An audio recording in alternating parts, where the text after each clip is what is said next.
ఆళ్లగడ్డలో ఆ మధ్యన అఖిలప్రియ మీద చేసిన ఆరోపణలు ఏదైతే అక్కడ ఆహ్, చికెన్, మటన్ షాపుల్లో కిలోకింతని వసూలు చేస్తున్నారంటే, అట్లాంటి పిచ్చ పిచ్చ మాటలు మాట్లాడితే తాట తీస్తాను ఆళ్ళ సంగతి అంటూ ఆవిడ విమర్శించిందుంది. అట్లాగే అక్కడ ఉన్నటువంటి పాల కేంద్రానికి సంబంధించి జరిగినటువంటి గొడవ ఇయన్నీ పబ్లిక్ అందరూ చూసారు. అయితే ఇప్పుడు ఒక విచిత్రమైనటువంటి అంశాన్ని సాక్షి మాత్రమే టచ్ చేసింది. మరి మిగతా వాళ్ళేమన్నా లోకల్ ఎడిషన్స్‌లో చేశారో తెలీదు. వితంతు కిడ్నాప్‌కి ప్రయత్నమట. నంద్యాల జిల్లా ఆళ్లగడ్డ టీడీపీ ఎమ్మెల్యే అఖిలప్రియ అనుచరులు పట్టపగలో వితంతు మహిళను కిడ్నాప్ చేసేందుకు ప్రయత్నించారు. అడ్డొచ్చిన ఇరుగు పొరుగు వాళ్ళ మీద కత్తులతో దాడి చేశారు. ఆమె ఆస్తి వివాదం సెటిల్ చేస్తానని నమ్మించి చివరికి ఆమె మీద టీడీపీ నాయకుడు ఒకరు కన్నేశాడు. కానీ ఆమె ఎంతకు లొంగకపోవడంతో చివరికి కిడ్నాపర్‌కి ప్రయత్నించి విఫలమయ్యాడు. ఊరి నడిబొడ్డున పట్టపగలు జరిగిన ఈ ఘటన సంచలనం రేపింది. దొర్నిపాడు మండలం భాగ్యనగరం గ్రామానికి చెందిన హేమలతకు అర్జునాపురం గ్రామానికి చెందిన మాధవరెడ్డితో పెళ్లయింది. కొన్నేళ్ల క్రితం భర్త మృతి చెందడంతో ఇద్దరు కూతుళ్లతో కలిసి ఉంటోంది.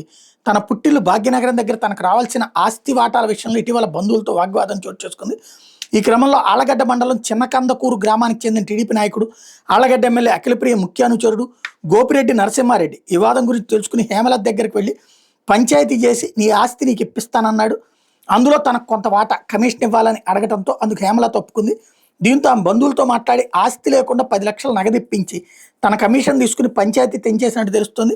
అయితే వితంతు మహిళ మీద కన్నేసిన నరసింహారెడ్డి తరచూ వస్తూ మాట్లాడుతూ ఆమెను లోపరుచుకునేందుకు యత్నించాడు. ఆమెకు ఇద్దరు కూతురు కావడంతో ఆస్తి మొత్తం కూడా తనకు దక్కుతుందన్న దుర్బుద్ధితో తనతో వచ్చి ఉండాలని ఆమెను కొంతకాలంగా వేధించడం మొదలుపెట్టాడు. అయితే అందుకు హేమలత ససేమిరా అన్నట్టు సమాచారం.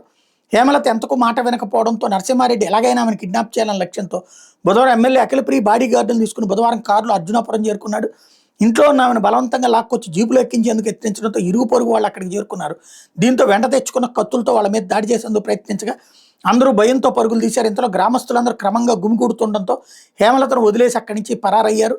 ఈ ఘటన మీద దొర్నిపాడు ఎస్ఐ సత్యనారాయణ స్పందిస్తూ బాధితులు ఇచ్చిన ఫిర్యాదు మేరకు నరసింహారెడ్డితో పాటు మరో 4 మీద కేసు నమోదు చేసి దర్యాప్తు చేస్తున్నామన్నారు.